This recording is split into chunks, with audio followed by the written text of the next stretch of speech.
I wanted to do a commentary with this video because this I just got done beating this game and it's just really interesting. Um,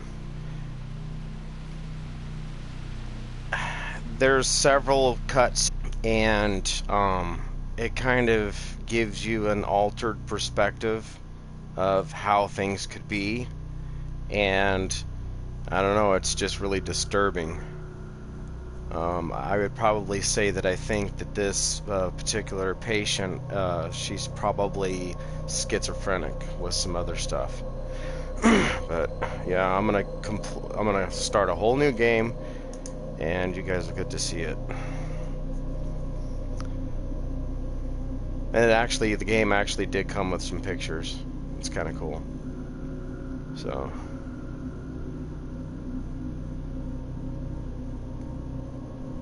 And it takes forever to load each time.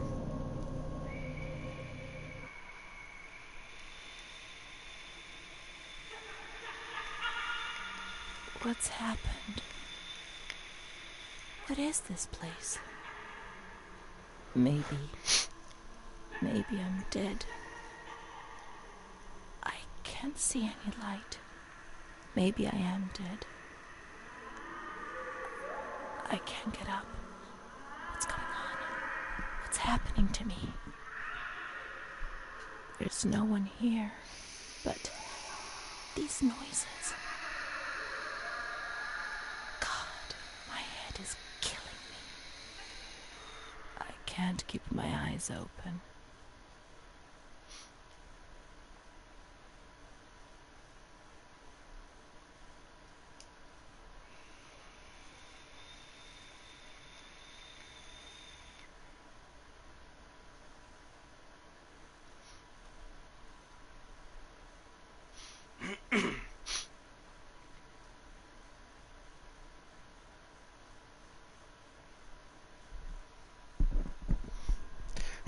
You know, another thing I can say about this game, I kind of wish that it was a little bit longer, or possibly more things to do.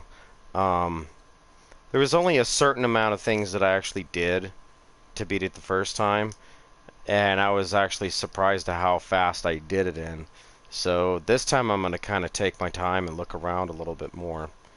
So, and I also noticed that as you do through the chapters, it shows different types of saves. So I'm assuming that you can kind of change the outcome, because there is a point where it asks and you have to answer them, and your answer is going to determine what, I guess, basically what happens. You know, it's kind of interesting. The reason why I say it, see, I'll show you right here. See these chapters right here, there's chapters above them. So it looked like there was two different endings that you could achieve. And then these, like this one had four.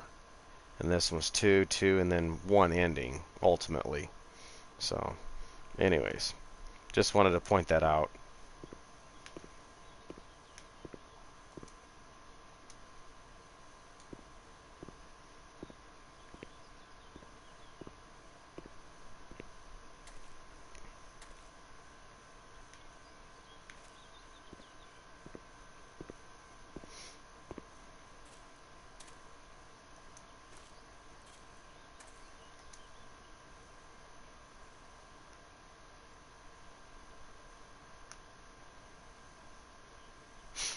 I just happened to think it was pretty cool that you can actually play on the playground.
Alright, I'm dizzy.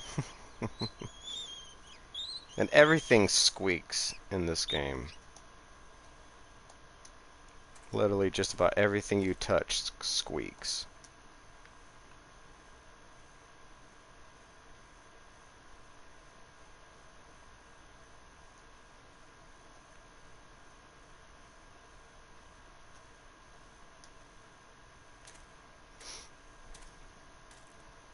Doesn't let you do anything in the sandbox though. Or these things, you can't do nothing with them.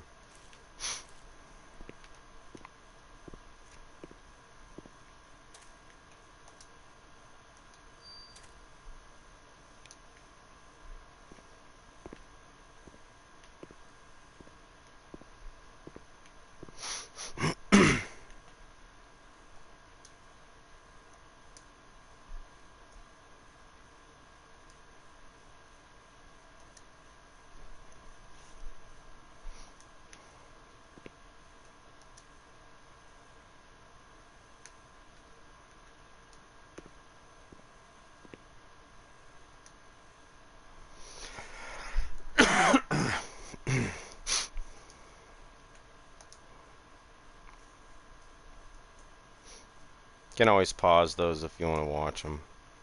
Or read them, I mean. I'm going to just click on them real quick. I read them the first time.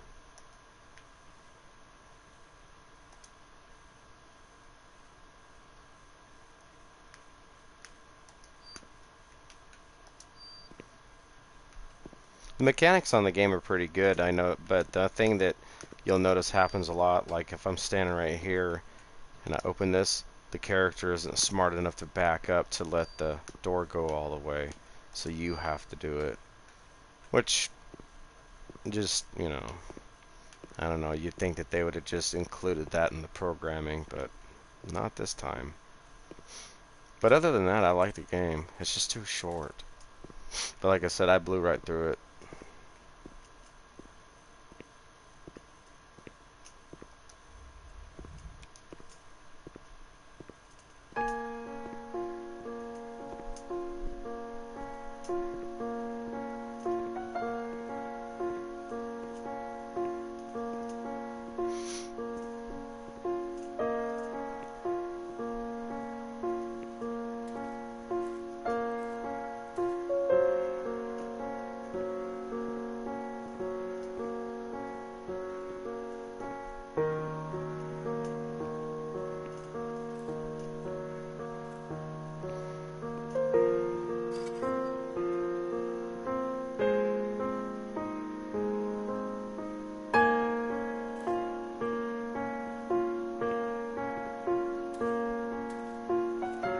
This place. Time. Memory.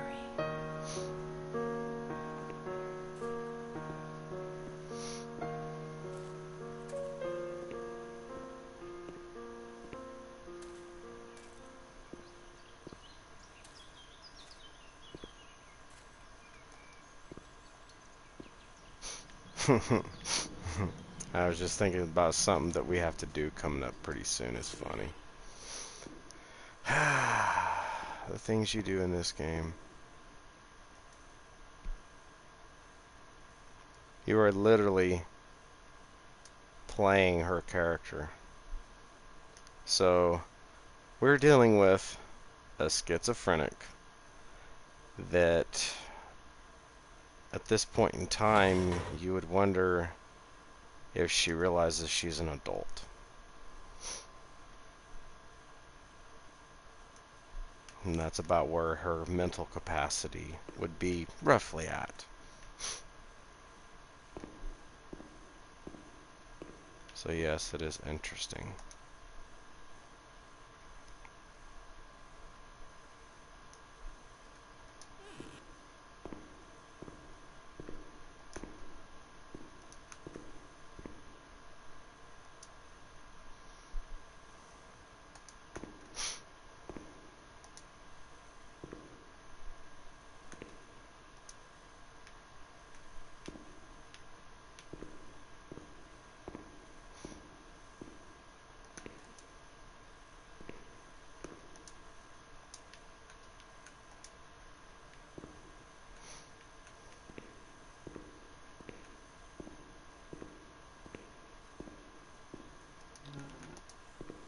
The only thing I remember clearly is Charlotte, my doll.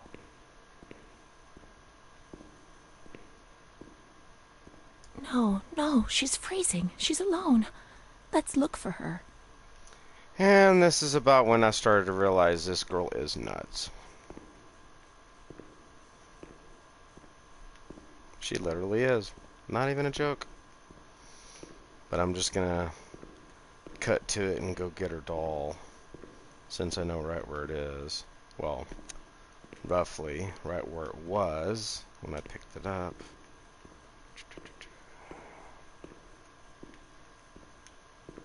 Wait. Is that her back there?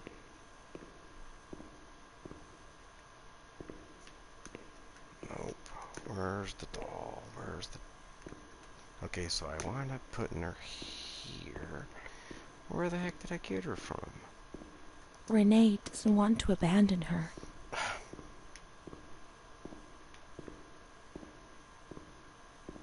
Oh, there she is.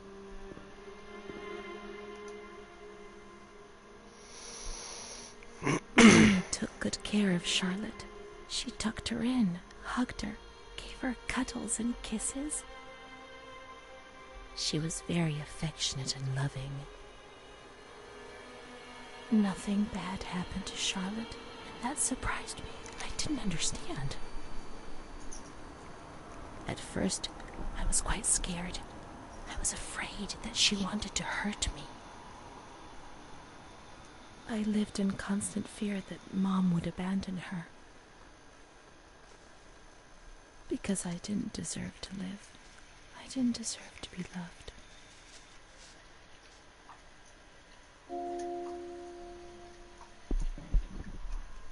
Okay. It's cold. It's dark. Look, she's cold. She'll get ill.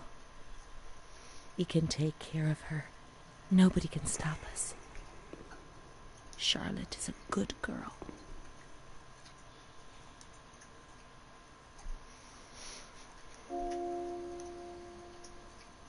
Yeah, the one on the left. I love that photo. Ugh. Yeah, this game's very twisted.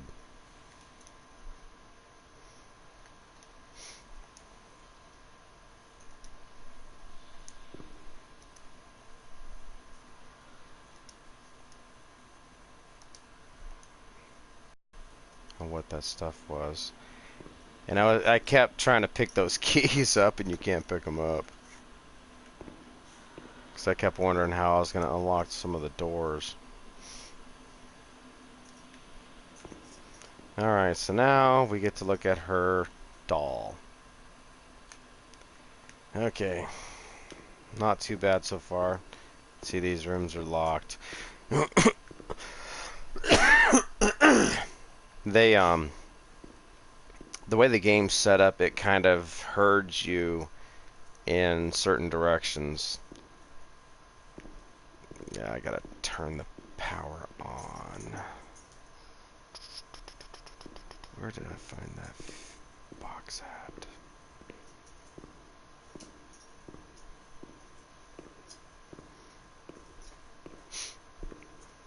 Nope, must be downstairs. I need to turn it on because I need to use this elevator coming up. It's the only way you can get the wheelchair up there. Oh, there we go.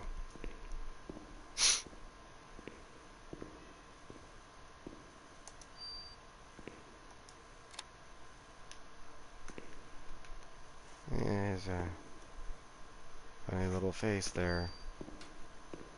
He'll get angry. I know he'll get angry.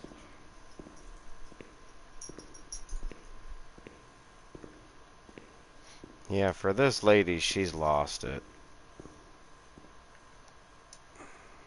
Charlotte will be comfy here. But it's cold. No, it's cold.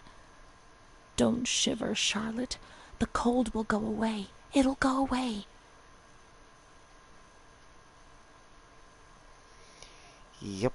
And now we're gonna be pushing her around in her little wheelchair. Yep.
The cold has gone away now.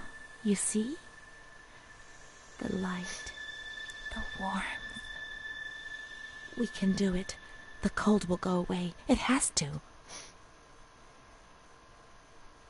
Now we can enter the ward where everything started.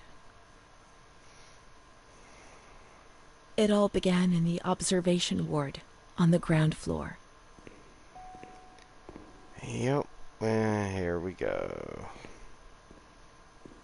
Yeah, this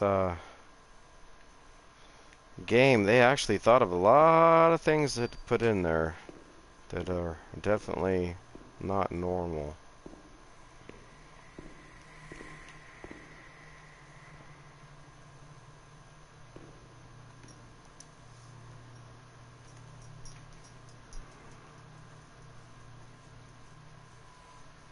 Number 8, so I need to go to my right.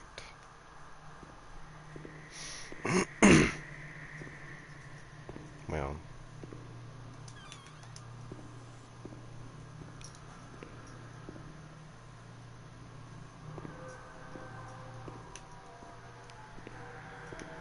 I guess we could look around for a minute, since I didn't do that yet.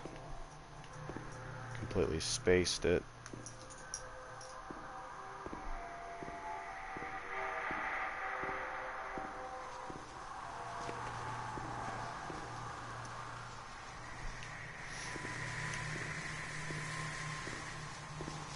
And they lock the doors in a fashion so it keeps you moving in a certain direction. What was that? And you don't have to really, I guess, necessarily worry too much about being attacked. I mean, she's not fight capable. So there's no karate kicks or anything.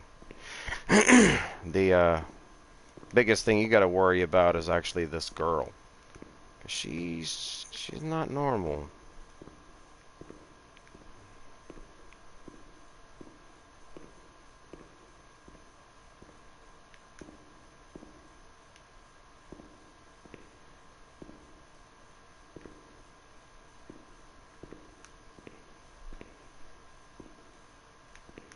Some stairs go down.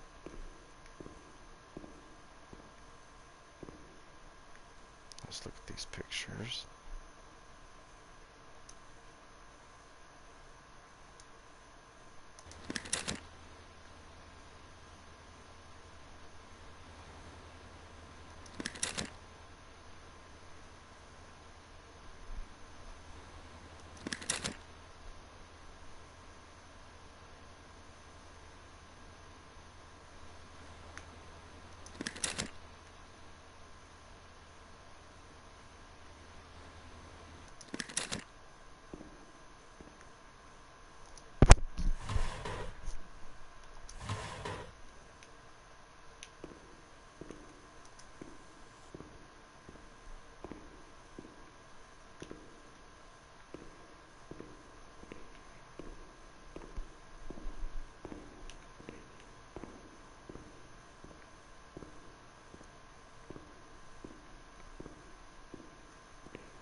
The windows kind of independently work. It's kind of nice. It's different.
Yeah, I forgot about the fact I turned the power on.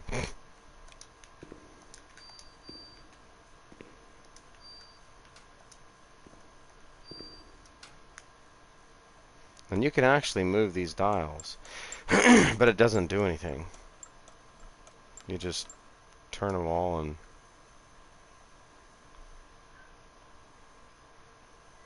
I mean, there's... I guess this is just not hooked up.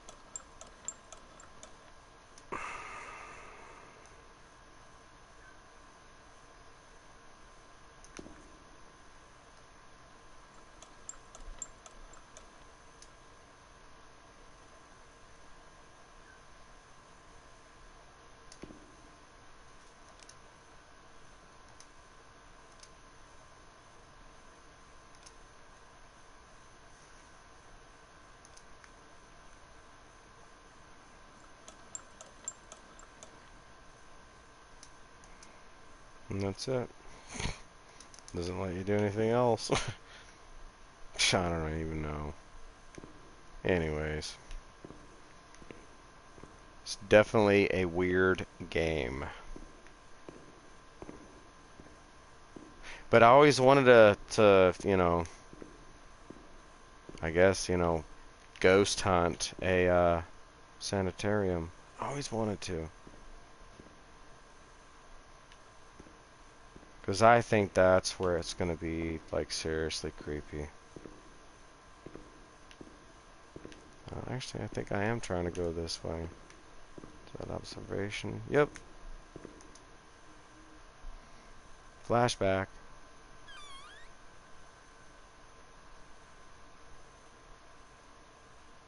This is actually one of the pictures right here. In one of the photos.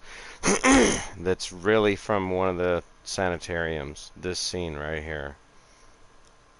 It's kind of creepy.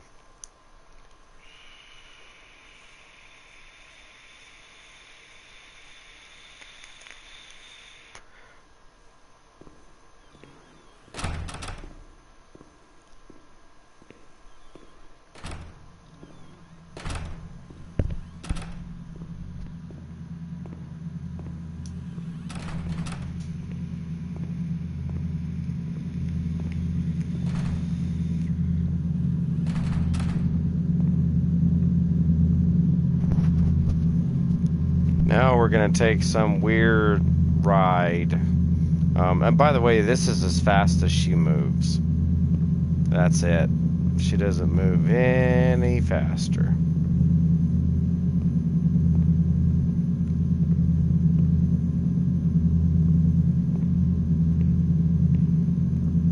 But I have no idea what this is supposed to represent.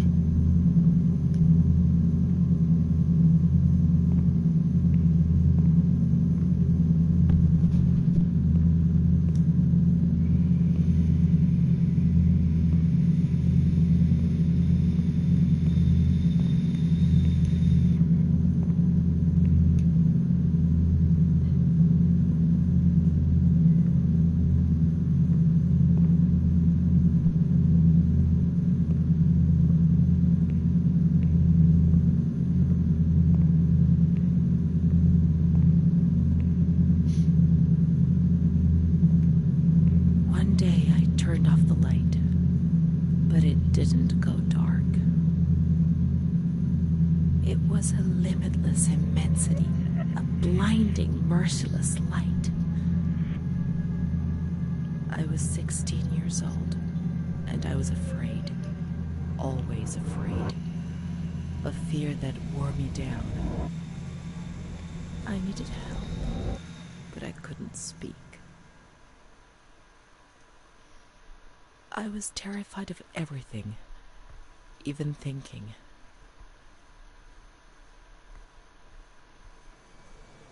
They said they were taking me to a place where the fear would go away, where I would get better. I stopped living in there. They dragged me away and stripped off all my clothes, everything.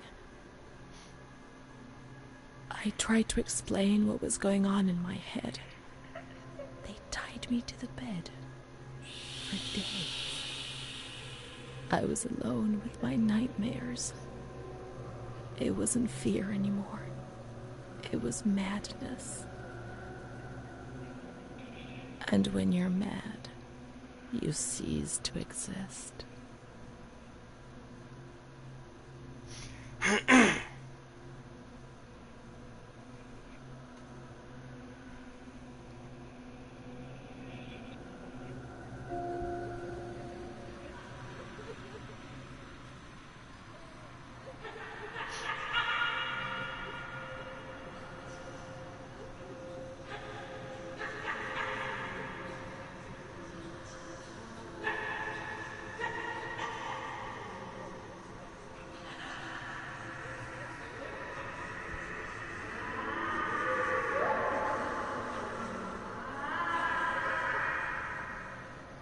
She was my only hope in this hell. I was descending down, down among the damned. But that woman and her smile kept me alive.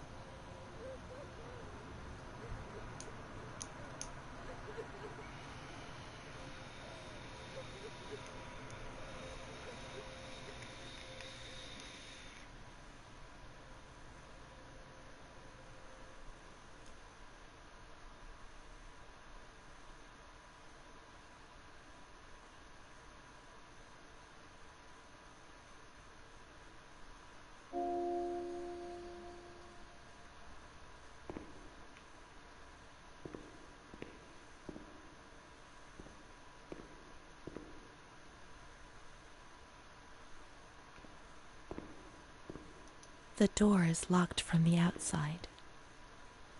Here, the doors can only be locked and unlocked from the outside.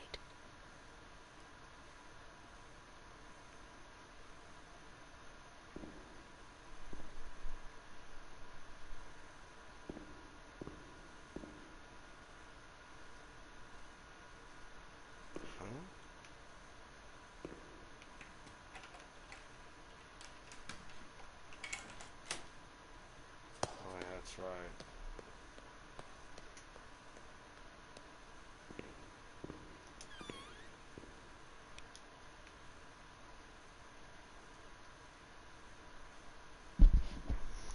Okay, so also if you read the box that this game comes in, it says that it's kind of like when they're talking about in the You can't get out of here. Only the dead can leave this place. at the very beginning of the game, it's based upon a real location. It's an insane asylum over in Italy.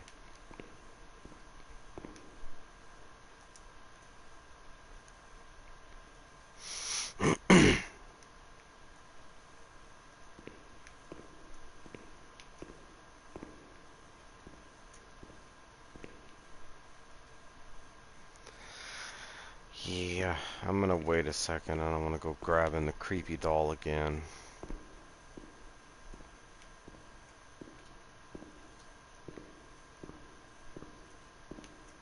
Came out of there. I'm just making sure all these doors are locked. And there, you know, you'll in this game you're gonna hear weird noises and you're gonna sit there and I mean it's I've seen a couple of videos from insane asylums and they're pretty bad. At least, you know, those are the old ones. Um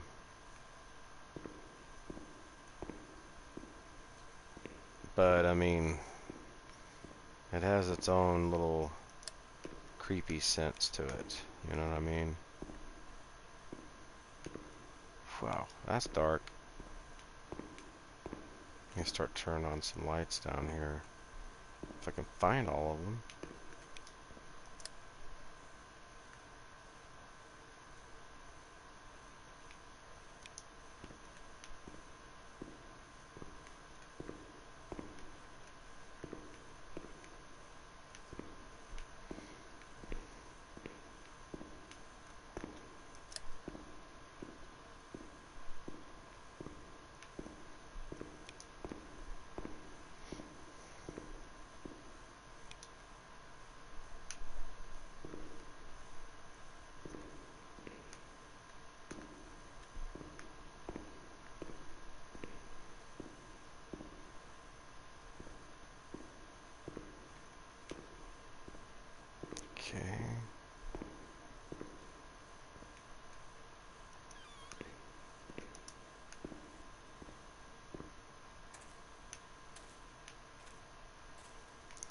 And it's kind of interesting the way this game works because the daytime and nighttime, it just kind of keeps going. So, I mean, it's, you know, a reality time-based deal.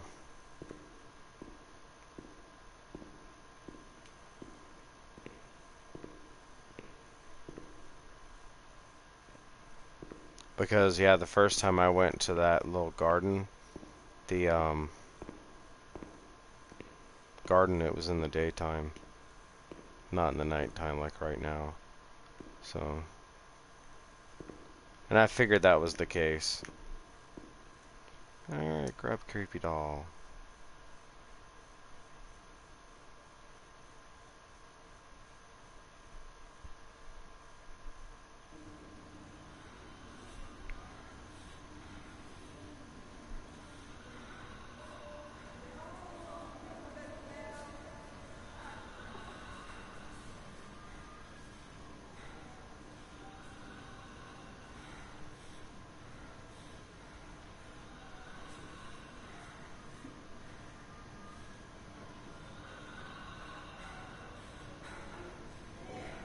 Must be some good medicine she's on.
I tell you, it's a weird game.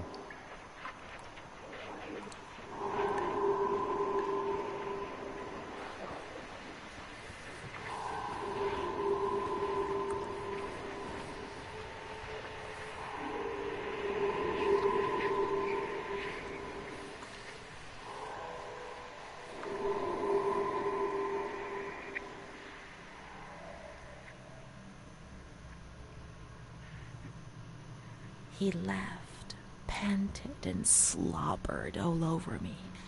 It hurt me when he touched me. I thought I'd suddenly split open with a loud crack, and I would be shattered into pieces. I felt fragile, sick, dirty, degraded. All I could do was clutch Charlotte tightly while Renee obeyed. He was the master in the realm of light. I was being consumed by the evil act I had committed. I threw up and could feel hell getting closer and closer. Those tests the doctors did to me. They said there was something growing inside, and they wanted to drag it out of me.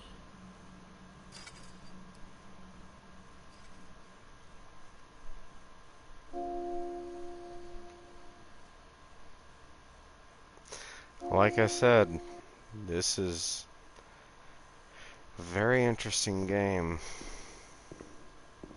I probably wouldn't let little kids play this, because they're not going to understand what's going on. This is definitely a more mature person game. And it gets worse. I better mention that. It gets worse.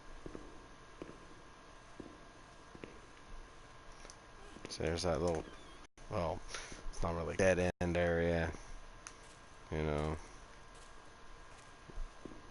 Now it's in the daytime.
Lights and no light switch.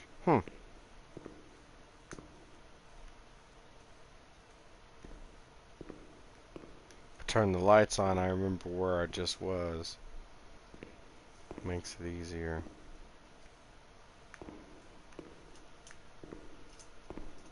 See, same thing, no light switch.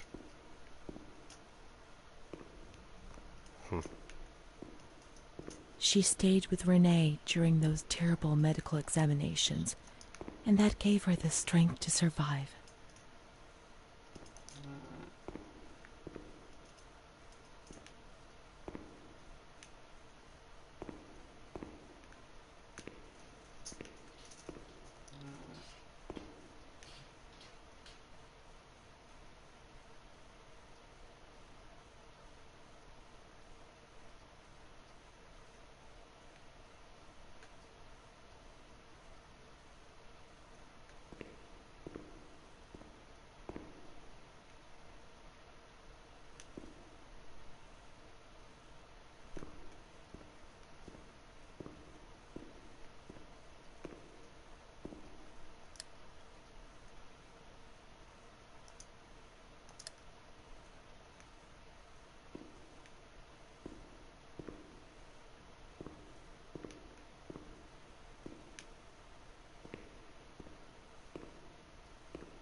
They went to the gynecology ward on the upper floor.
August 21st, 1938.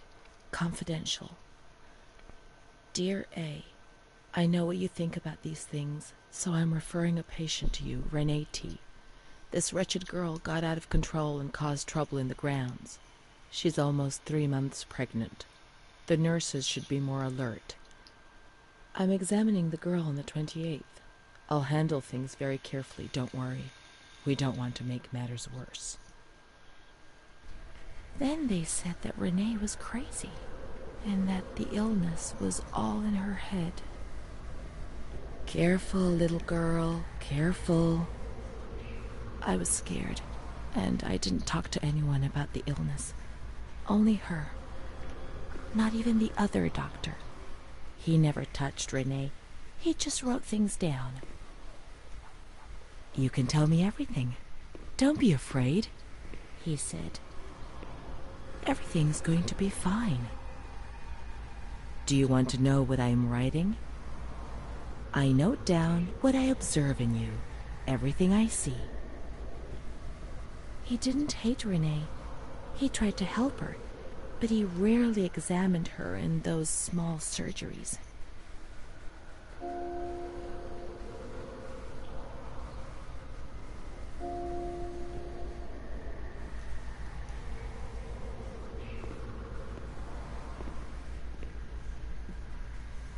The doctor who wrote things down was in Surgery C.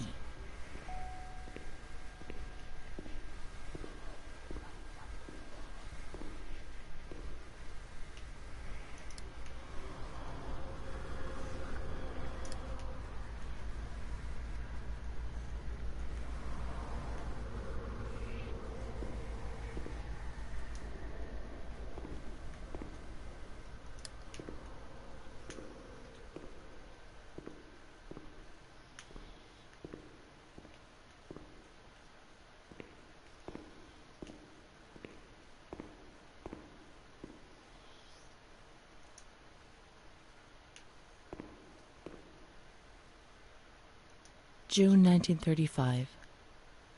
After much theorizing and practice in clinics for the privileged, the moment for action has finally arrived. Volterra is the right place.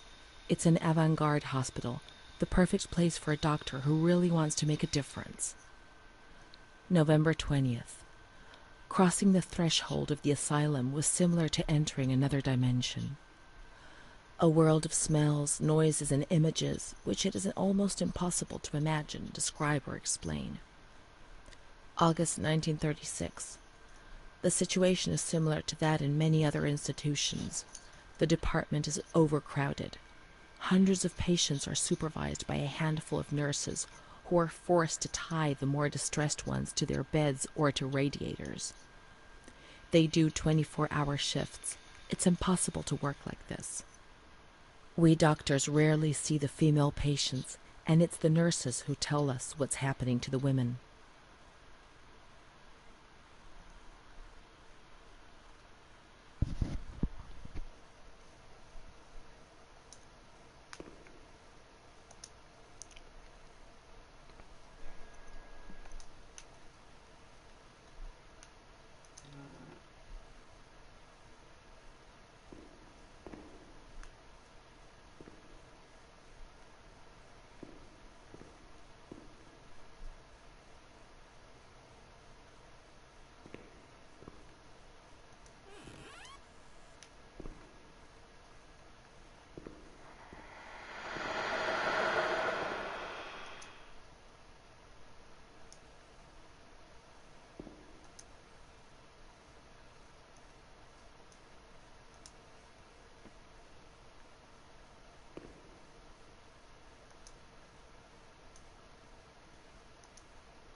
March 12th, 1938. Renee T., 16 years old. Menstruation at age 12. Housewife. Father unknown. Mother seamstress. Admitted in observation yesterday morning from Pontedera, accompanied by a police officer authorized by the examining magistrate of the Court of Pisa to be admitted for a psychiatric evaluation, which I have carried out. Medical certificate. Mental illness preceded by warning signs. Has suffered from depression for a year, believing she had tuberculosis. Food deprivation. We can't read this document. It is forbidden. We mustn't. If they find out, there will be trouble.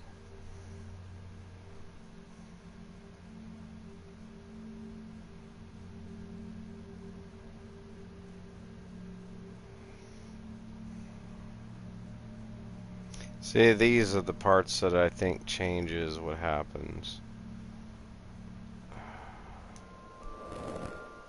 I want to get that. Have you ever wondered who you are? Yes, of course you've wondered.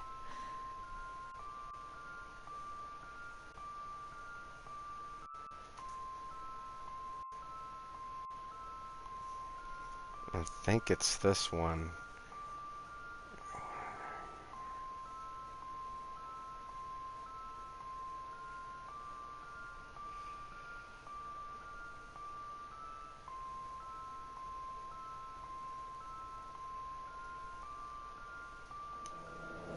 Okay, good, I got it. Will you help me to understand? To escape this dazzling light inside me that stops me from seeing?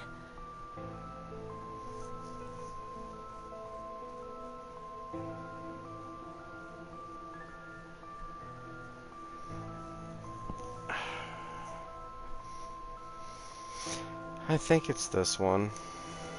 Oh, see, I don't understand that part. She is frightened, hears noises and ghosts, presents serious signs of anxiety psychosis, suffers from hallucinations. She is anxious, confused, her expression is distressed, a questioning look as if terrified, disoriented. She feels confused, hears voices shouting in her head. She doesn't understand things properly. She has been feeling unwell for 2 or 3 months. When questioned, she replies, "My mother wants to hurt me. I am always scared of her. She chases me." "Why are you here?" "I argued with my mother and was so upset that I felt like my head was spinning. There was a woman there who wanted to force me into a life of prostitution. They wanted to condemn me to be burned at the stake. Children whispered, called my name." March 16th. She couldn't sleep last night. They wanted to condemn her to be burned at the stake. April 4th. Transferred to the calm ward, still under my supervision. Yes, that's true.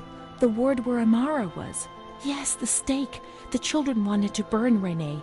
She had to pay for what she'd done, like witches at the stake.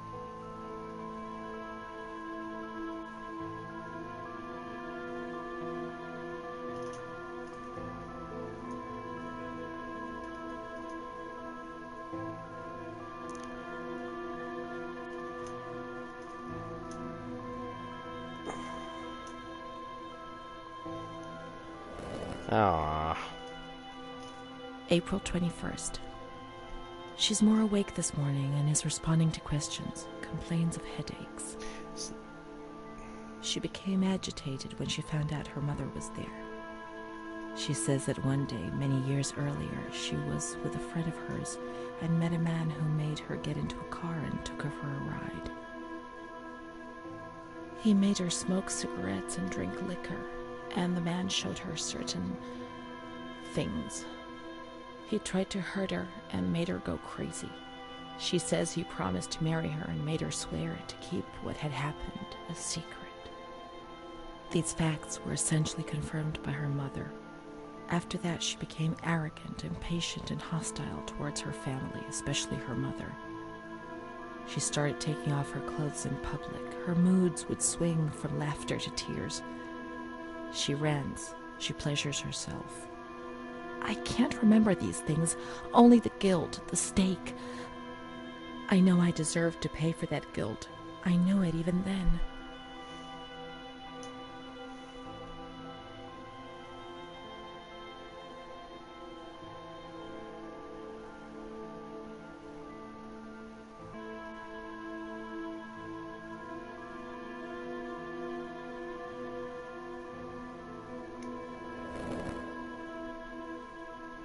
She was uncooperative during the examination. She didn't want to be stripped, and her body remained rigid. Voluntary attention almost totally absent. Probable hallucinations. April 25th. Confused ideas, unable to maintain a spontaneous conversation. Reflexes all normal. Reactive pupils. Let's find Amara, and we'll find the full medical records.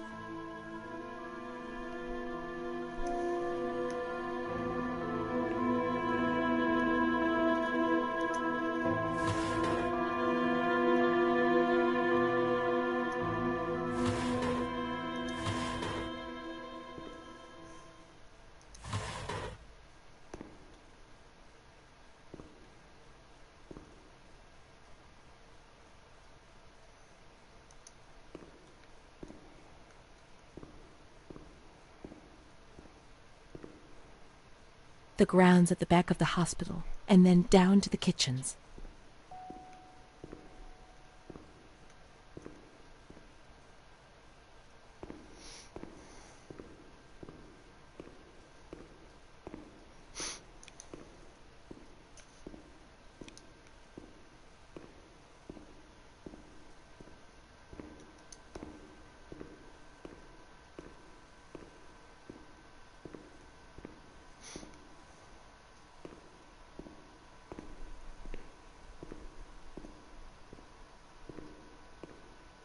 This is the road we used to take.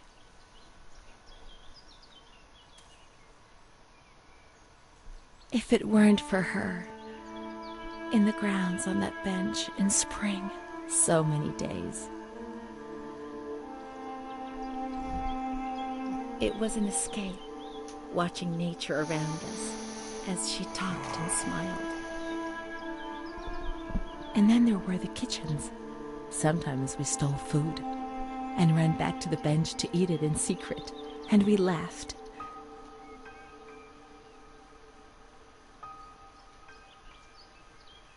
She did things to me. Sometimes she touched me. In the shower, I felt her body against mine for the first time. It was a shiver that warmed my soul. Eyes closed, the light slipped away.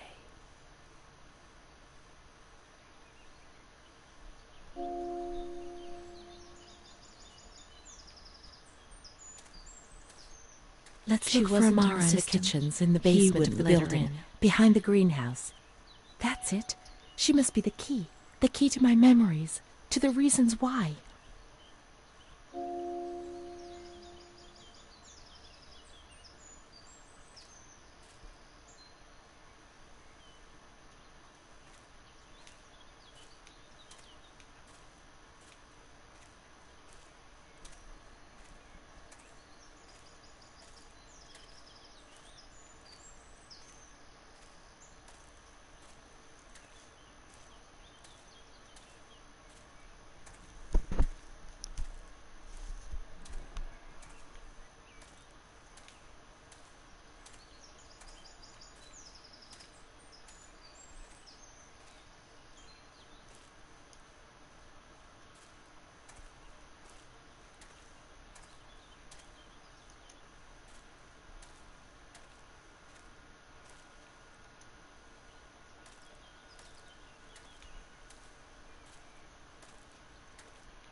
The scent of spring.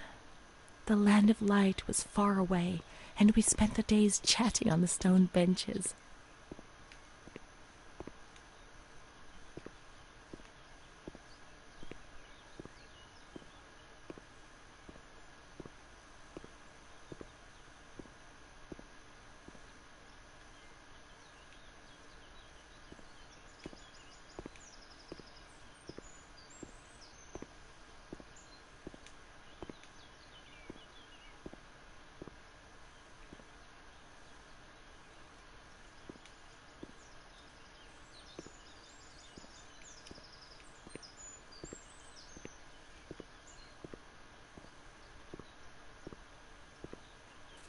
Nature helped me to forget, to escape from the system.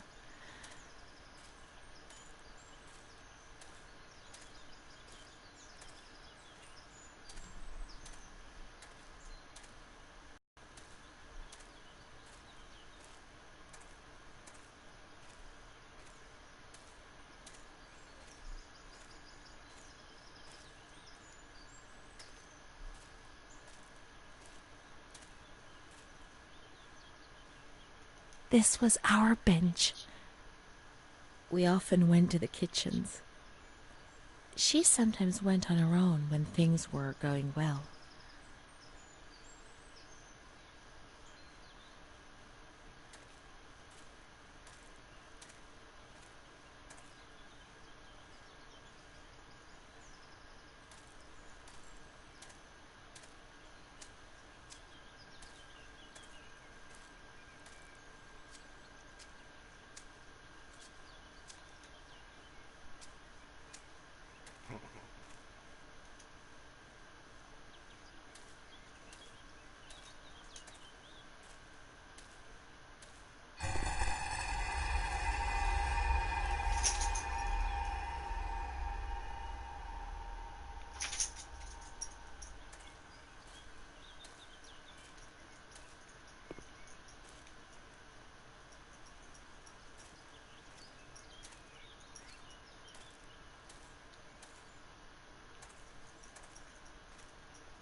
Come on, let's look everywhere. She must be here, I'm certain.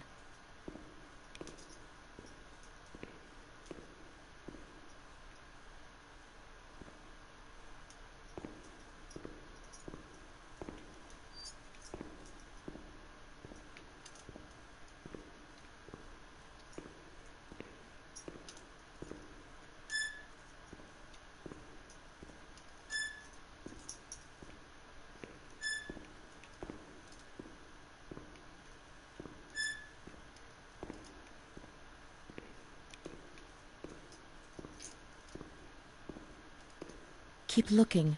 We mustn't give up.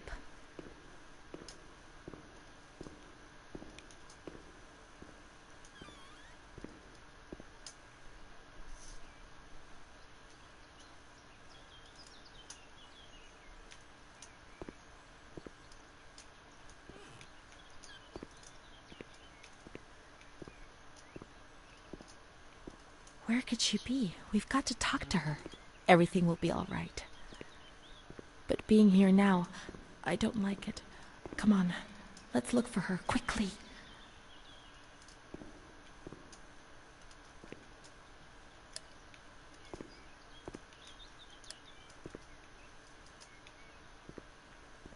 We can't go down there. There's too much water.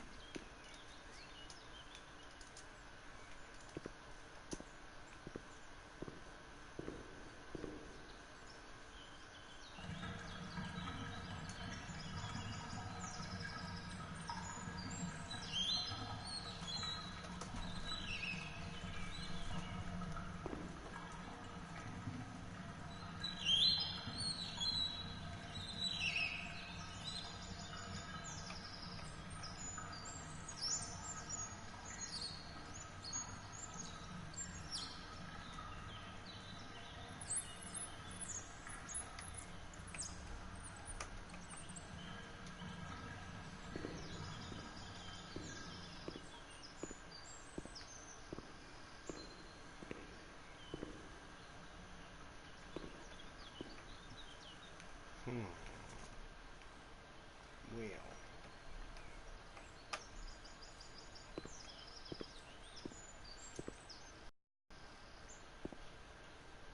Adele, That little girl has been standing motionless in front of the kitchen door for hours. Poor thing, I gave her some candy. She ate it without a word and remained motionless. I don't think she's very well. We used to see her now and again, but now she's always there. I'm going. The doctor's not here. He's coming this afternoon. Try and speak to him.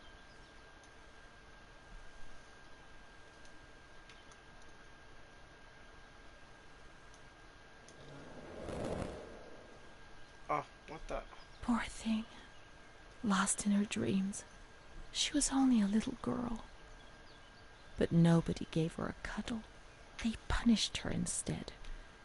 They said she was sick and her dreams were troubling her. They weren't even hers anymore. I need her. But we will find her. We'll find her, won't we?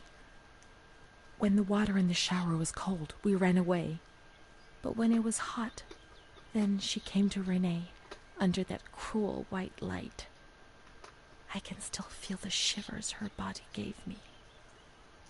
Everything must return to how it was. If we recreate that magic, she'll come to us.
Now everything is ready. We can go to the bathrooms. We can go along that narrow corridor in the kitchens. We'll meet her in the showers, yes.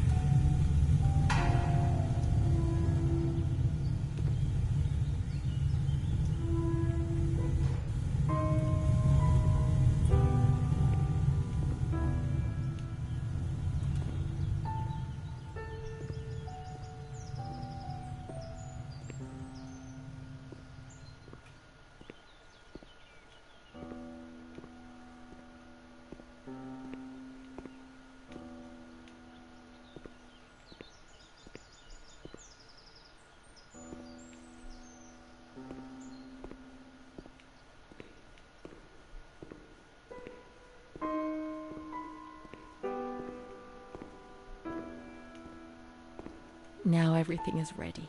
We can go to the bathrooms. We can go along that narrow corridor in the kitchens. We'll meet her in the showers, yes.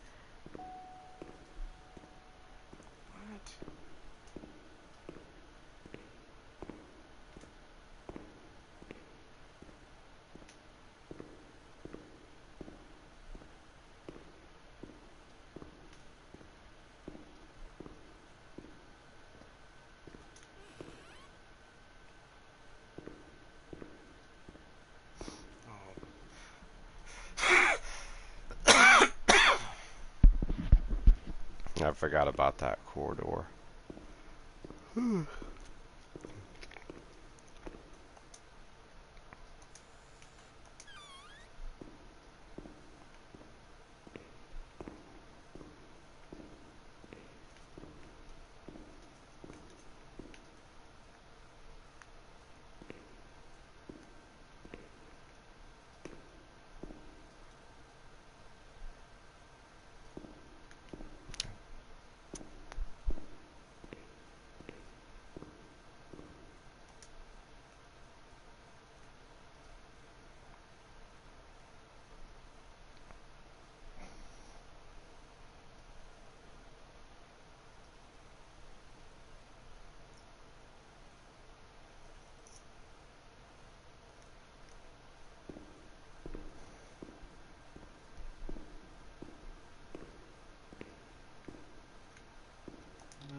Everything's ready. Let's get undressed and leave our clothes on the hooks in the changing rooms.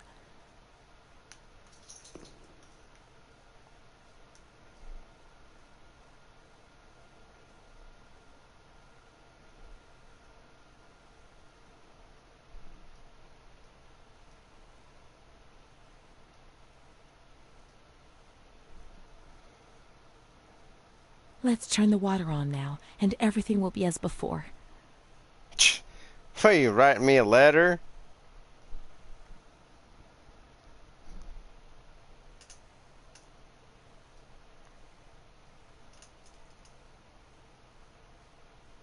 Why is there so much writing on there?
Amara was everything I could have been. but she no longer existed.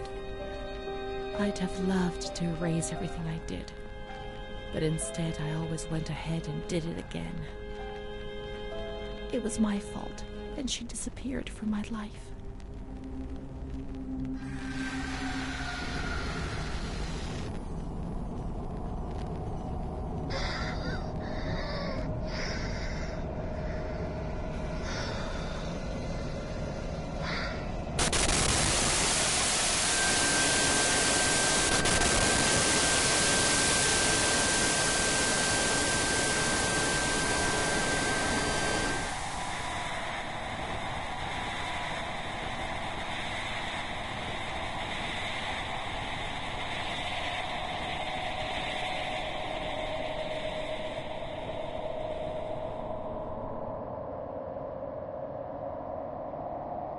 They gave you injections there, which made your body and soul tremble violently. A whirlwind of anguish and unbearable pain. I lived in terror of the next time. They had taken me upstairs to that ward where no one wanted to go.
Let's look for Renee's room in the slightly agitated ward.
When there was too much chaos, they closed all the windows and the door.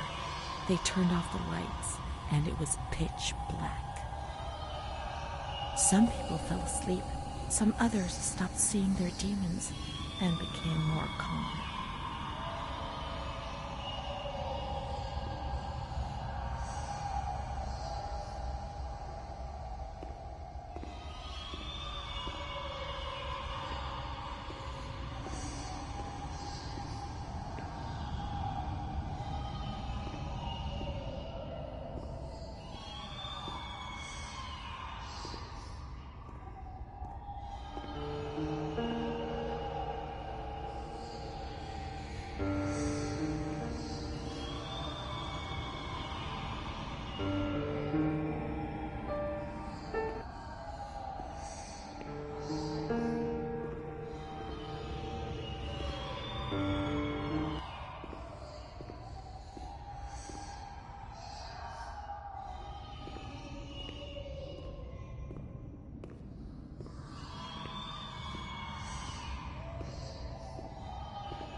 They gave you a cold shower.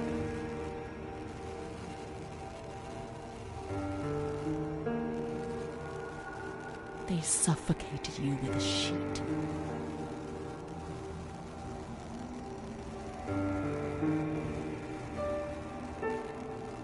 They tied you to the bed. They tied me to the bed.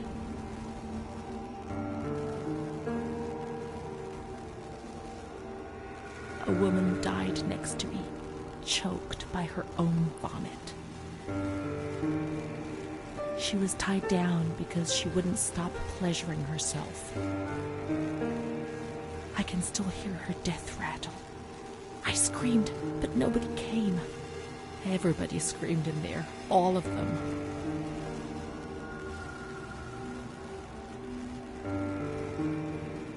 It was then I saw.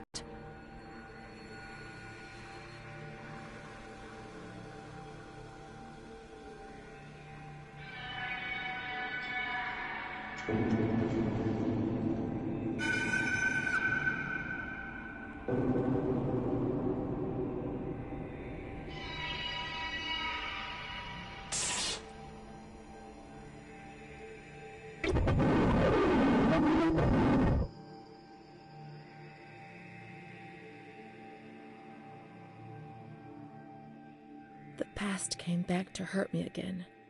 In the loneliness of that crowded ward, he brought it with him. I thought I would never see him again. He'd come to remind me who I was. That's what my mother used to do. That's what I had done. It seems that my life in here was just a repeat of what it had been outside. The dull, the fear, the shame. I'd have loved to erase everything I did, but instead I always went ahead and did it again.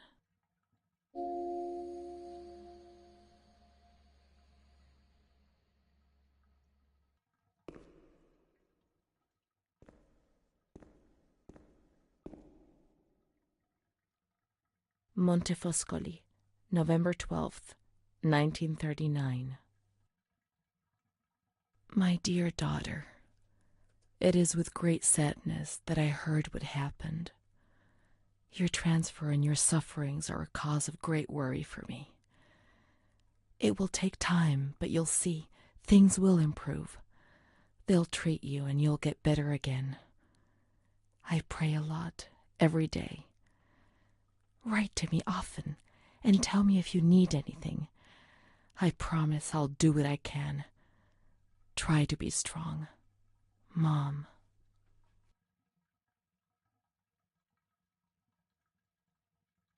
This is the last letter she wrote to me. Once I was put into this ward, I was overwhelmed by loneliness.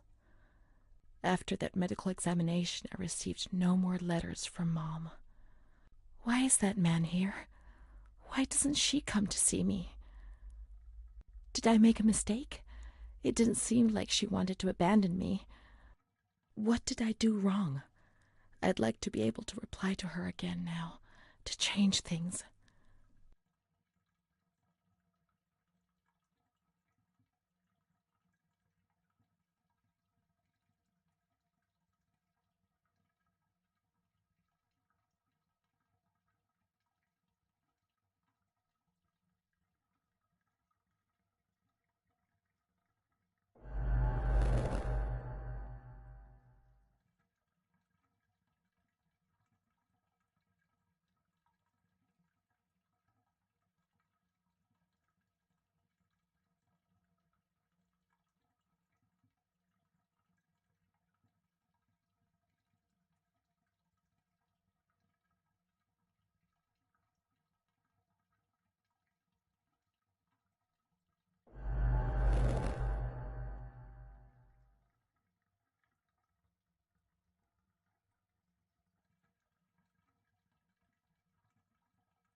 Perhaps she would have listened to me.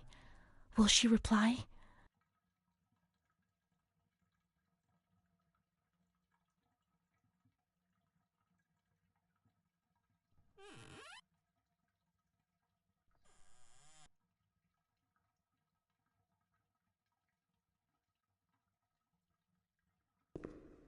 The letters were sent to the archive. It was their job to post them.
When you were sent to a lunatic asylum, you lost the right to possess anything. Everything you arrived with was packed up and stored here, even the clothes you were wearing, in case you were released one day, but far too many never left.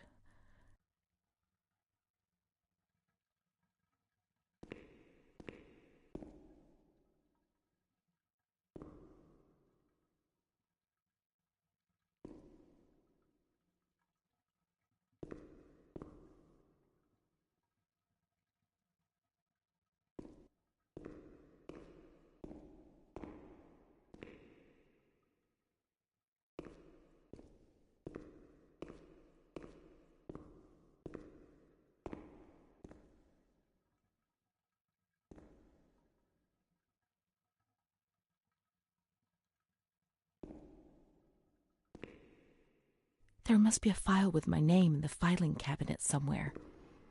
There must be a file with my name in the filing cabinet somewhere.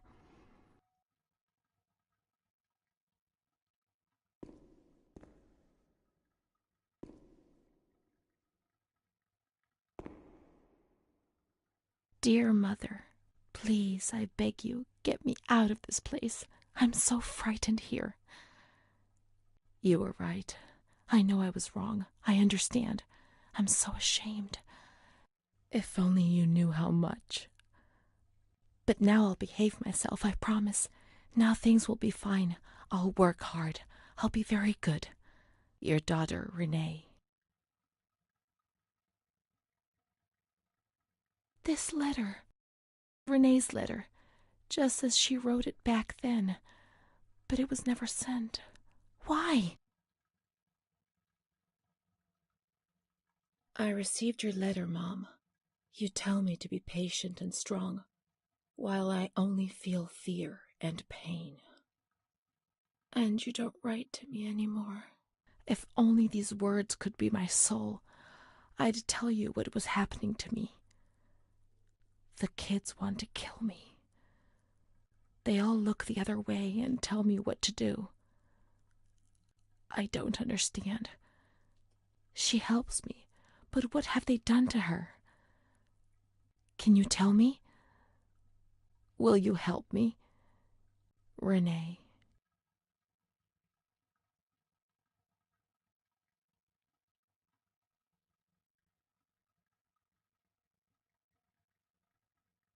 Montefoscoli, July 7th, 1940.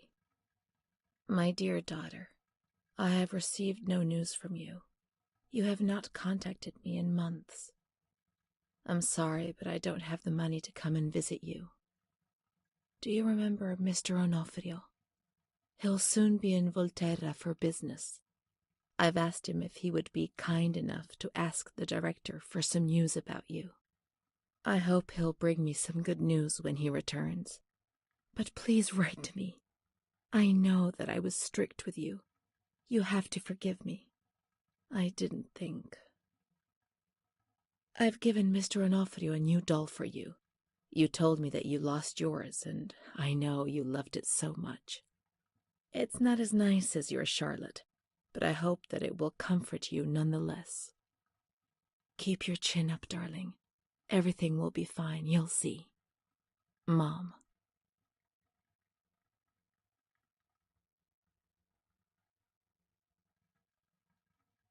Montefoscoli, October 12th, 1940. My dear daughter, I've written 2 letters to you and have received no reply. Every day I'm anxiously waiting for a letter. Mr. Onofrio's back. He brought you the doll. Do you like it?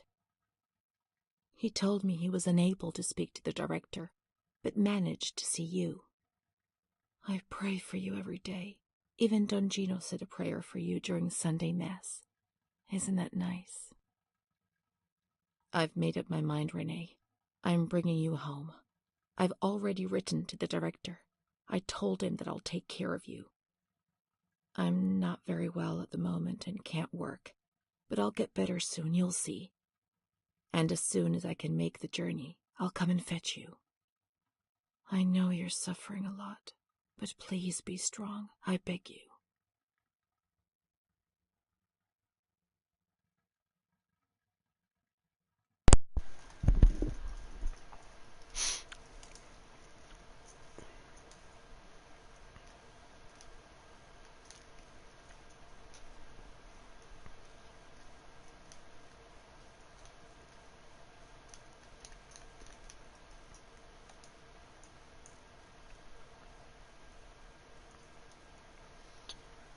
You know, I wondered if that was an error in the game.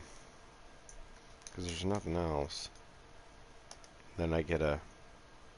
Mom will come and fetch us, won't she? Mom is good, but she's not well. That's why that man came. She also sent us the doll.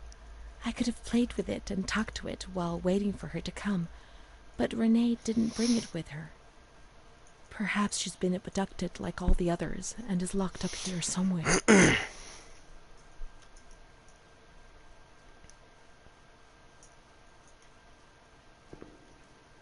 Let's look for the second doll.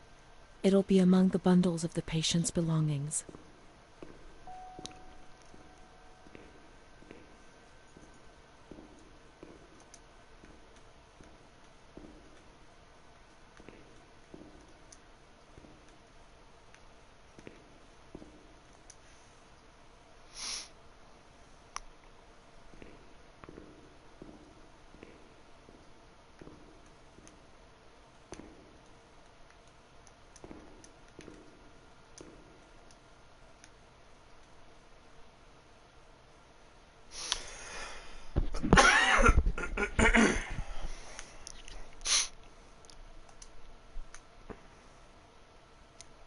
Now we can open the bundle on that table in front of the window.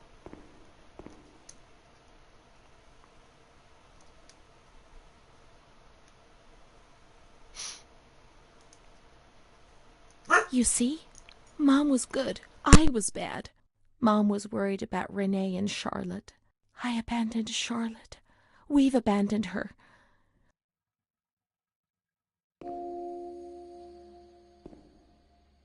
May the Lord guide your path and keep you from sin. Mom.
Let's look for Charlotte.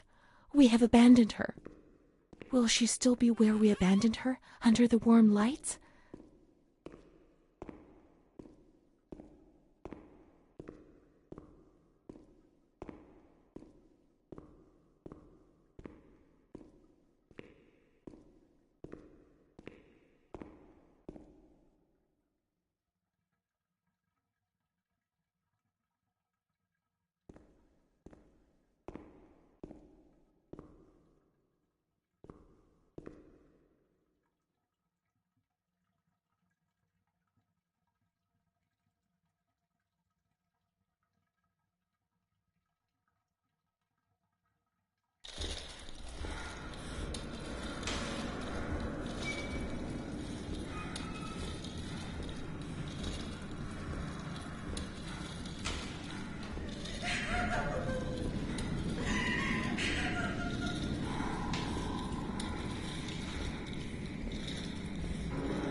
I didn't do anything. I just obeyed I orders. only obeyed orders. Mom won't Charlotte leave has us gone alone. away. Mom will come and get us Charlotte gone now. away. She loves I us, only even though we're obeyed bad. orders. Mom won't leave us alone. I didn't do anything. I only obeyed orders. Mom will come and get us now. I didn't do anything. I only obeyed orders. Even though we're bad. Mom won't leave us alone. I didn't do anything. Charlotte gone away. I only obeyed orders. Mom will come and get us now. She loves us, even though we're bad. I didn't do anything. I only obeyed orders.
September 7th, 1938. The patient frequently indulges in recriminations expressed in an explosive tone of voice. This morning she threw away the milk, saying it was full of urine, spittle, and all kinds of other filth. Crazed, she hears voices that order her to do things. She says she heard children singing and that they were locked up in a school. January 20th, 1939. Introverted, dazed, cannot focus on anything. When questioned and stimulated, she starts crying and weeping. At other times, she laughs. June 1st. Apathetic. Eats very little. She refuses to be touched. Does not respond. Spends her time in the grounds. The cooks report that she sits on a bench in front of the kitchens. October 14th. Return of impulsive behavior. This morning she asked for 2 eggs to make zabayoni, but when she got them, she threw them up in the air. Excited, clamorous, slightly confused, takes her clothes off. December 8th, tied to bed for 15 days. High-spirited, tends to make witty comments and use vulgar words, laughs hysterically and pleasures herself. The nurses report that about 2 weeks ago she remained in the showers on her own and didn't want to leave. They said that when they took her away, she swore at them and then lashed out and bit them. 2 nurses had to be treated for their injuries. They've kept her tied to the bed since then. Transferred to the slightly agitated ward, from the care of Dr. B to the care of Dr. C. I was with Amara in the showers. My memories are terrifying. They're not real, are they?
December 15th.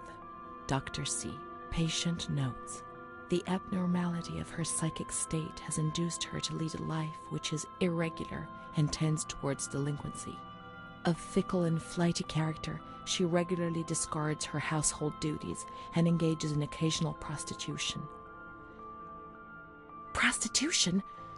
No one would have ever believed a lunatic, let alone a lunatic who lives in the worst sort of sin. Could such a person ever have been subject to sexual violence? Certainly not. Her mental deficiency makes her deaf to the reprimands of her family.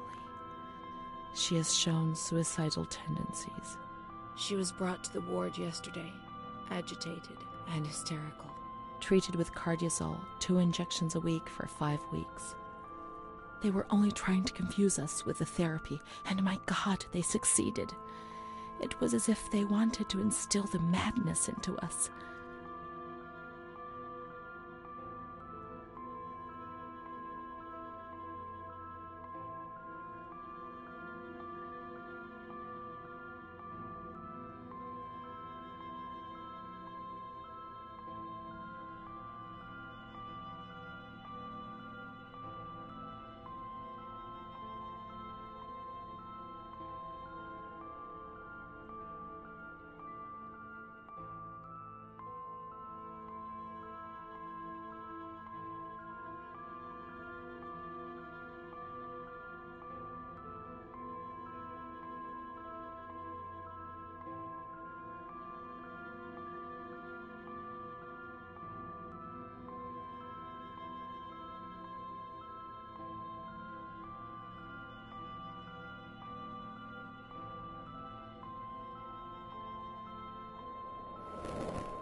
June 2nd.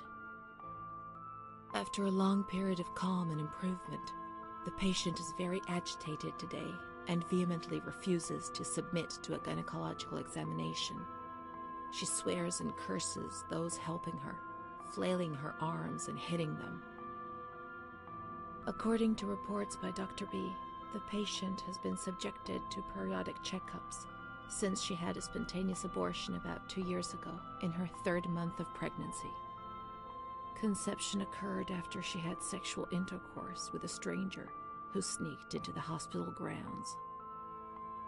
Details are contained in the charges filed at police headquarters in Volterra, a copy of which is attached to these clinical notes. ES therapy. That's how the reality is concealed. It has all been planned very carefully.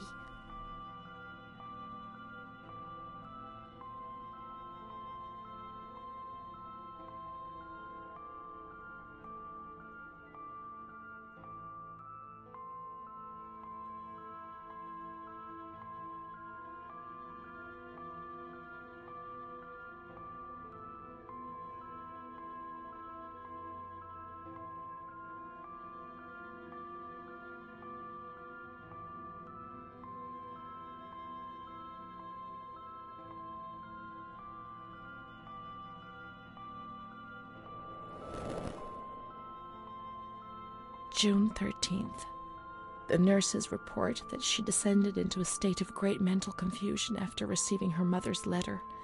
She threw her soup over another inmate because she was very anxious, and then punched a nurse.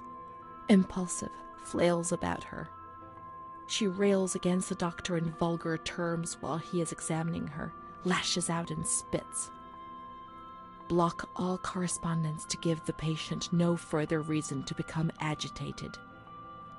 August 20th. Tied to bed.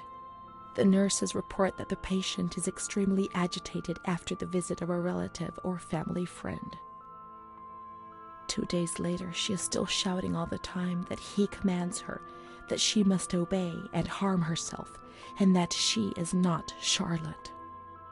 All visits forbidden, constrained to bed, and intensification of ES therapy until we achieve results. No contact with the outside. That way nobody knew what was happening within these walls.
March 3rd.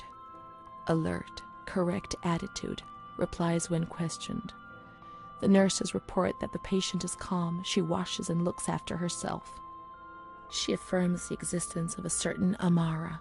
She says that Amara is a patient who disappeared when she was moved to this ward. No confirmation. Probably a regressive hallucination. Evaluate transfer. Did I imagine Amara? That's not possible.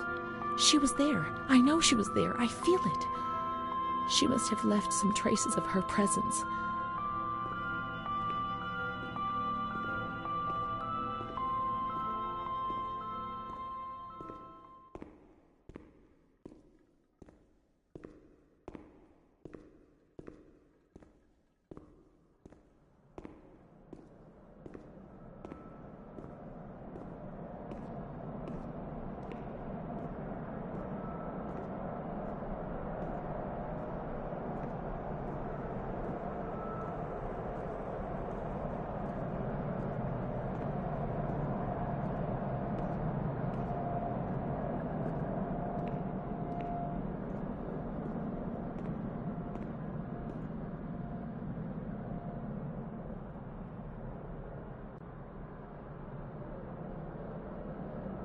These are Amara's things, I'm certain.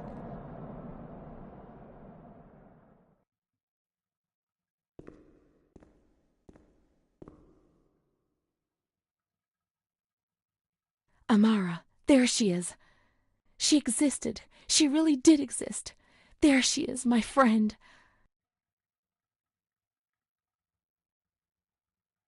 March 12th, 1938. The young girl Renee arrived today. Poor thing, she was terrorized. You see, she remembers the first time we met. I talked to her mother, the dear lady, and she expressed her fears to me, and I promised I'd keep an eye on her daughter. The lady told me her daughter's doll had been taken away, and this worried her, because when she becomes depressed, as she is now, Renee barricades herself in her room and can't communicate. The doll becomes her voice, eyes, and ears. Dr. B said I'll soon get out of here. I'm sorry. I'm so sad to leave Renee. I won't be able to protect her anymore. My poor friend. She was hoping to be able to get out of here, but nobody ever leaves this place. That poor girl is really ill. I am the only one she ever speaks to. I told her I was leaving, and she stared at me, saying that I would never leave. It was quite unnerving, and then she started to cry. I felt like crying too. She didn't say anything else. What worries me is that I'm sure that terrible man is watching her. He was the one who brought her here, and of all the good people, why did it have to be him? She knew. I told her everything. She knew about that man. That's why they wanted to make her disappear from my life. But I instructed a nurse friend of mine to keep an eye on her, and I'm sure she will, because she's a good woman. Her friend the nurse. I vaguely remember. She worked on this ward.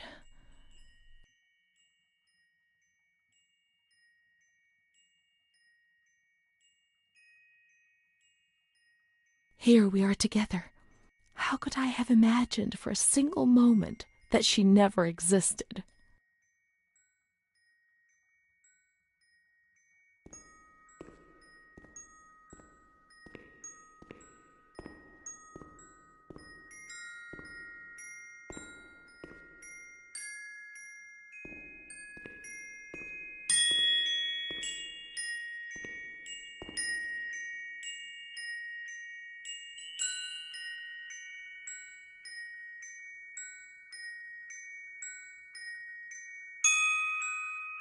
She worked mostly in the Marigliano pavilion. Let's get out of here and find that pavilion. Renee was alone here. Charlotte had abandoned her. And without Charlotte, Renee couldn't communicate with the outside world. Mother knew that.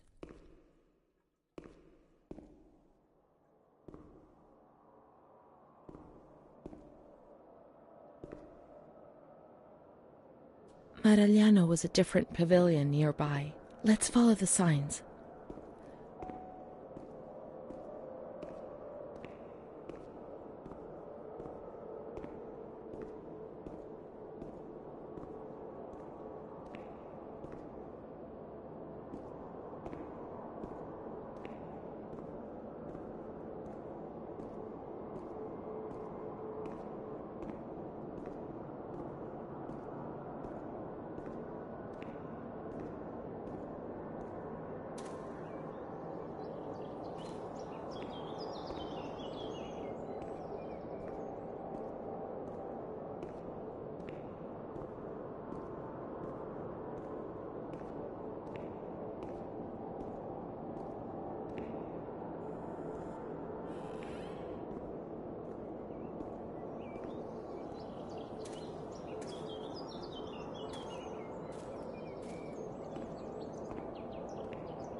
She's kind to everyone, even me.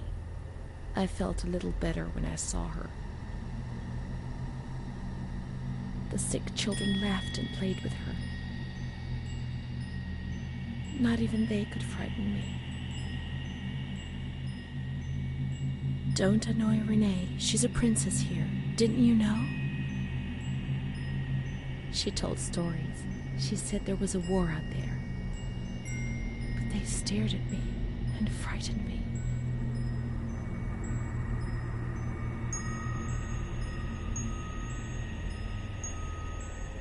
They would come to look for me in the evening, and then no one would have protected me. Not even you, Charlotte. Am I right?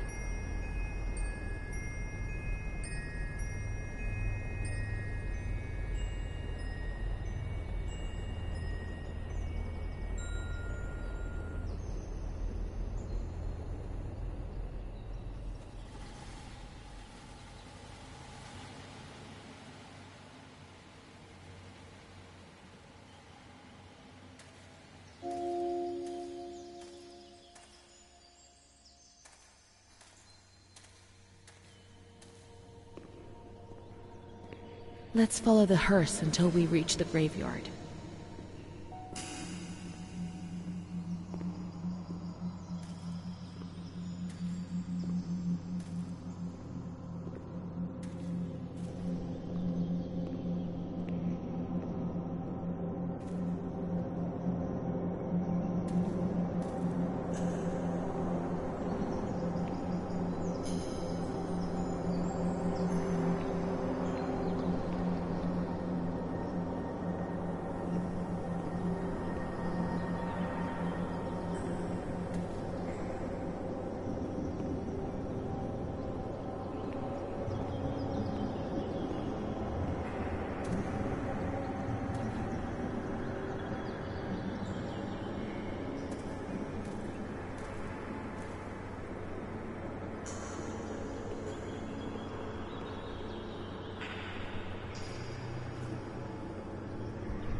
There's Charlotte, my voice, my eyes, my ears, my very soul.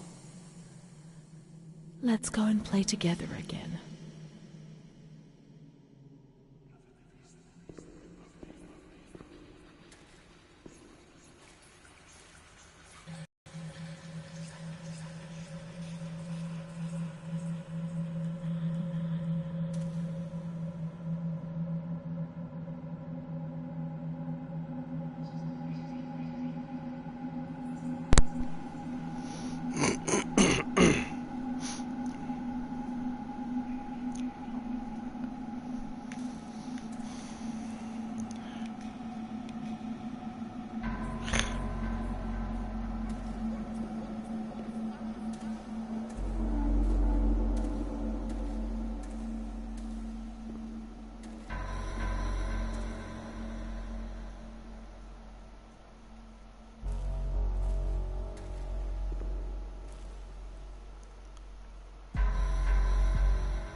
My voice, to say what?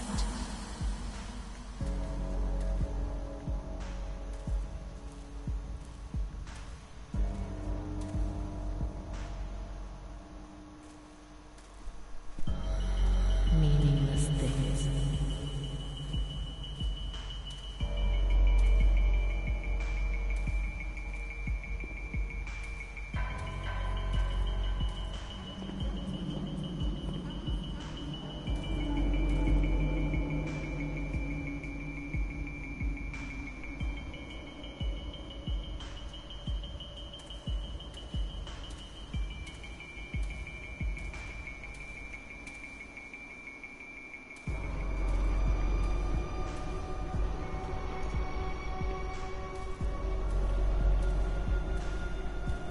Be offensive to others, get into trouble.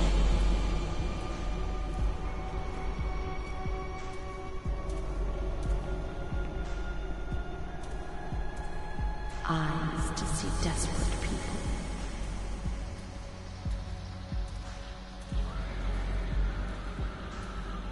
In the mirror, the shadow of my former self.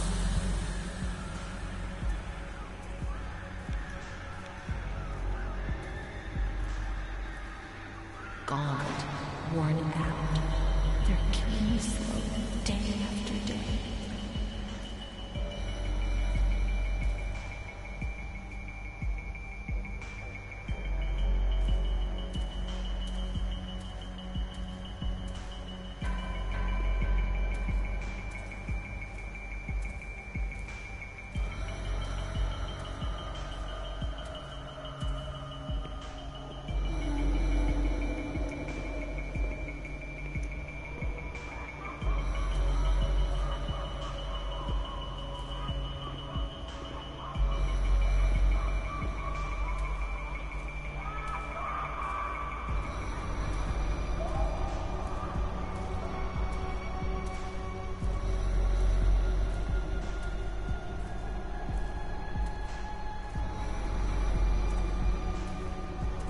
My ears to hear screams, deliriums, threats, and false promises.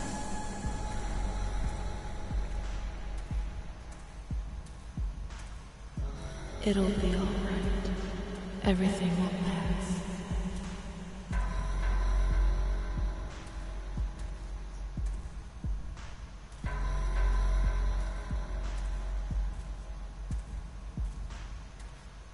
My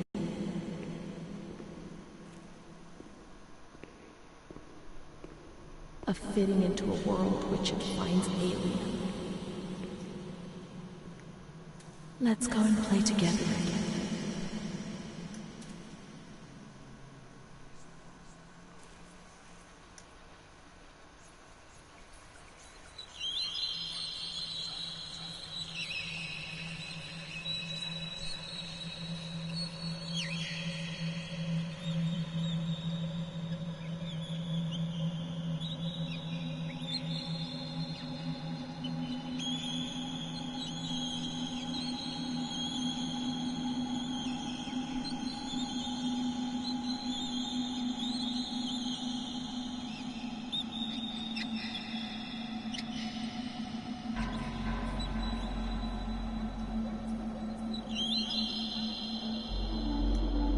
I'd like to lose my voice.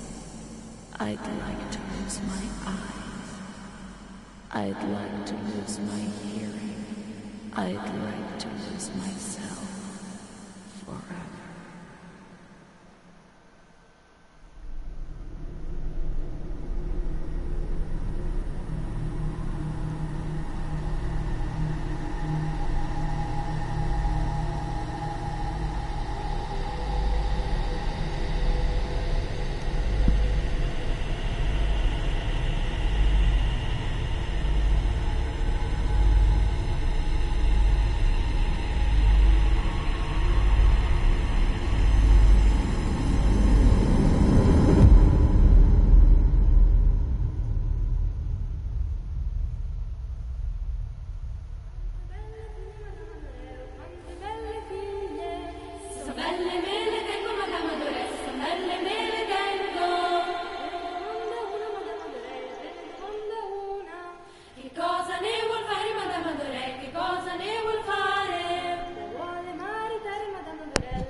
Uscite dal mio castello, Madame Adoré, uscite dal mio castello. Oh, quante belle figlie, Madame Adoré, oh, quante belle figlie. So belle me le tengo, Madame Adoré, so belle me.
Alright, this thing's like a maze.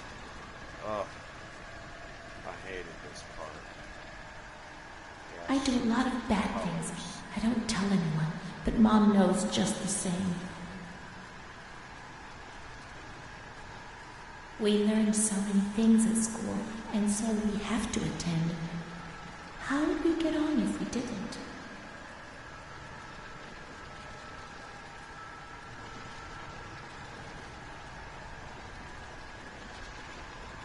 Don Gino knows everything. He speaks to God and he tells him lots of things.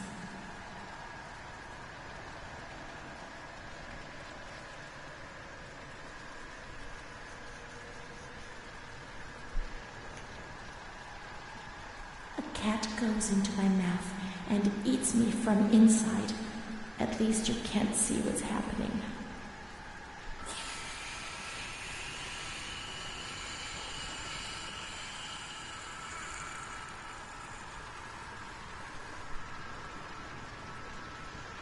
Rene's kind to Don Gino, but he always frightens me.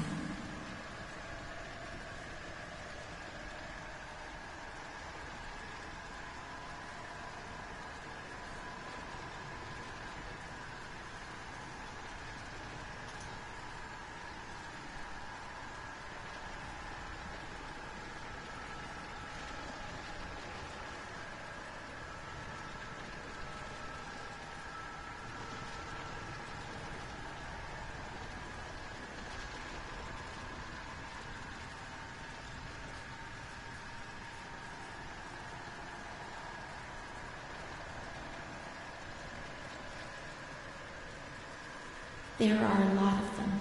They want to hurt me. They fly. Even Charlotte can't help me.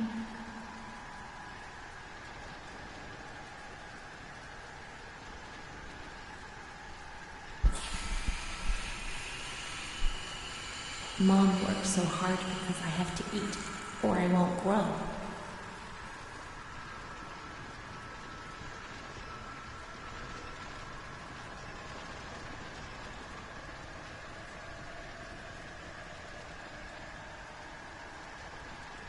My baby Charlotte is so beautiful, and she's so good. But Renee isn't.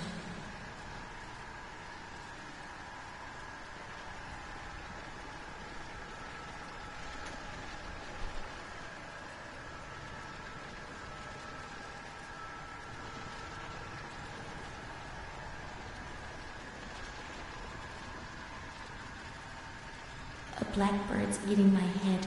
That's why it hurts so much.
I'm not like the others, Mom.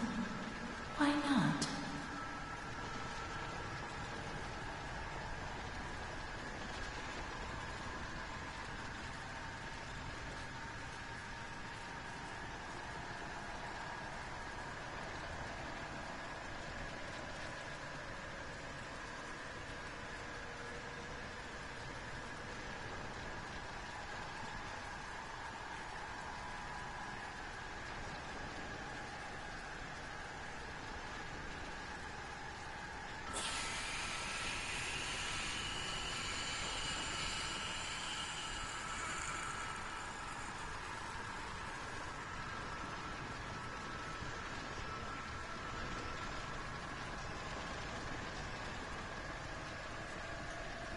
Mr. Onofrio is very kind and helps us.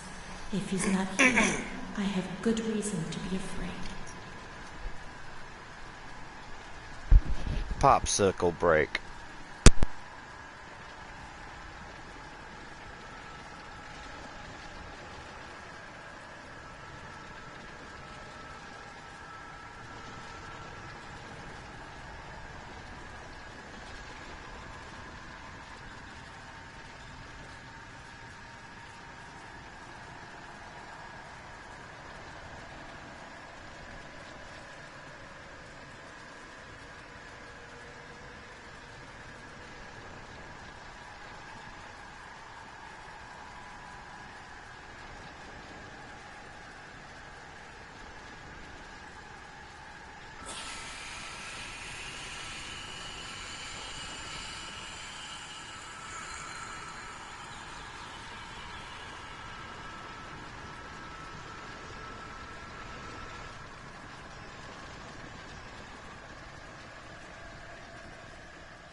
What's happened? What is this place? Maybe I'm dead. I can't see any light. Maybe I am dead. I can't get up. What's going on? What's happening to me? There's no one here, but these noises. God, my head is killing me. I can't keep my eyes open.